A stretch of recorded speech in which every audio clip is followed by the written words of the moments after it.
Dans le métro parisien, depuis 2010, 400 panneaux publicitaires électroniques disent automatique à cristaux liquides, ou LCD en anglais,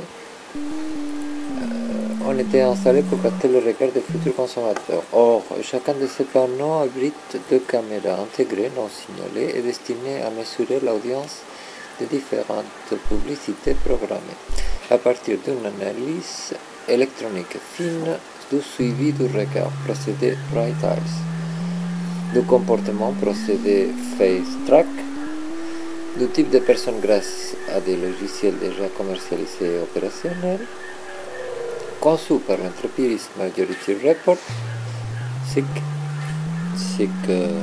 en fait dans les bouquins qui collectionnent les désobéissants, ou par la société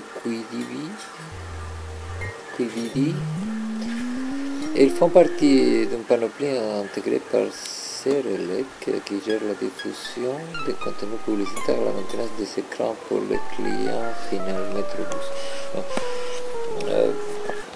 J'avais voulu toucher la question politique. Semble un peu gênant chez un artiste, toujours. C'est un peu quelque chose qui est en trop. Non seulement elle ne va pas descendre, mais en plus elle peut arrêter court tout ce qui est la prise en valeur d'un tableau. Et encore plus si l'art est encore plus compliqué qu'un simple tableau carré. Et pour compléter la piste, j'avais voulu enregistrer les clochers à côté.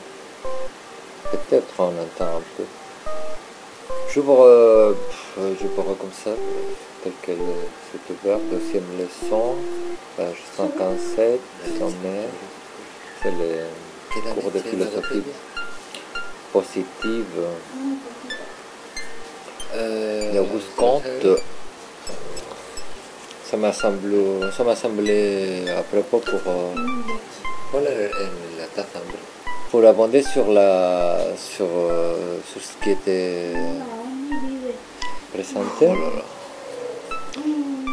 Exposition de plan de secours aux considérations générales sur la hiérarchie des sciences positives. Quelle année ça date? Je ne veux pas vous le dire parce que j'ai la paresse. Après ça, avoir caractérisé aussi exactement que possible dans la leçon précédente les considérations à présenter dans ces cours sur toutes les branches principales de la philosophie naturelle, il faut déterminer maintenant les plans que nous devons suivre, c'est-à-dire la classification rationnelle la plus convenable à établir entre les différentes sciences positives et fondamentales pour les étudier successivement sous le point de vue que nous avons fixé. Cette seconde discussion générale est indispensable pour achever de faire connaître de l'origine le véritable esprit de ces cours.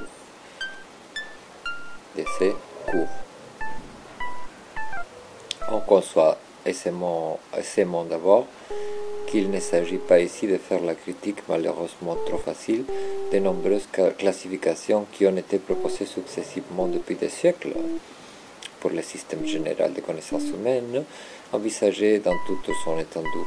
On est aujourd'hui bien convaincu que toutes les échelles encyclopédiques construites, comme celle de Bacon et d'Alembert, d'après une distinction quelconque de diverses facultés de l'esprit humain, sont par cela seules radicalement vicieuses, même quand cette distinction n'est pas, comme il arrive souvent, plus subtile que réelle, car chacune de ces sphères d'activité, notre entendement emploie simultanément toutes ses facultés principales.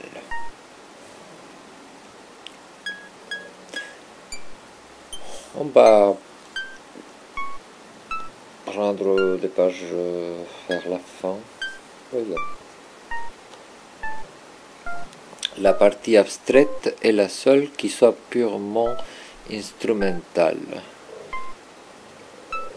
n'étant autre chose qu'une immense extension admirable de la logique naturelle à un certain ordre de déduction. La géométrie et la mécanique doivent, au contraire, être envisagées comme de véritables sciences naturelles, fondées, ainsi que toutes les autres, sur l'observation,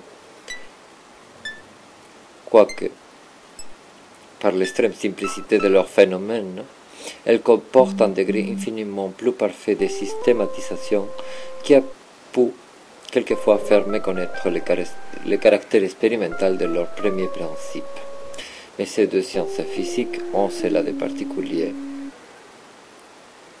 que dans l'état présent de l'esprit humain, elles sont déjà et seront toujours davantage employées comme méthode beaucoup plus que comme doctrine directe. Je voulais ramener ça à quelque chose, un coup de chance, un aperçu de fortune sur Quine, le mot la chose, les quantificateurs et les autres opérateurs. C'est tout pareil. Page 233. Là où l'économie et la clarté des éléments sont les objectifs visés par la notation canonique, nous avons simplement à montrer comment la notation pourrait faire la même besogne que toutes les constructions auxquelles nous prétendons qu'elle correspond adéquatement. Nous n'avons pas à l'employer effectivement. Des notations dont la richesse est intermédiaire peuvent être d'un emploi moins laborieux. Et des formes différentes peuvent avoir leur avantage pour différents objectifs. Ainsi, assurés que nous sommes de ne pas compromettre notre liberté, nous pouvons être intransigeants dans nos réductions. Une réduction frappante a été déjà suggérée par ce que nous avons dit au chapitre 29. Nous pouvons présenter nos termes singuliers indéfinis pour la position des sujets. L'idée du chapitre 29 était que ceci ne devait se faire que là où une menace d'ambiguïté planait sur la portée de ces termes. Mais maintenant, nous pouvons aussi exiger l'application de cette réduction conçue comme un réquisit normal de grammaire canonique et rigoureuse. Nous pouvons même standardiser encore davantage les occurrences des termes indéfinis en exigeant en particulier que partout où ils figurent, ils soient suivis par un prédicat de la forme est un objet X tel que X. Car c'est précisément à cet endroit qu'est relégué un terme singulier une fois que nous appliquons la procédure du tel que du chapitre 29 et qu'ensuite nous substantivons la clause telle que en lui préfixant le substantif objet en vue de faire place aux variables.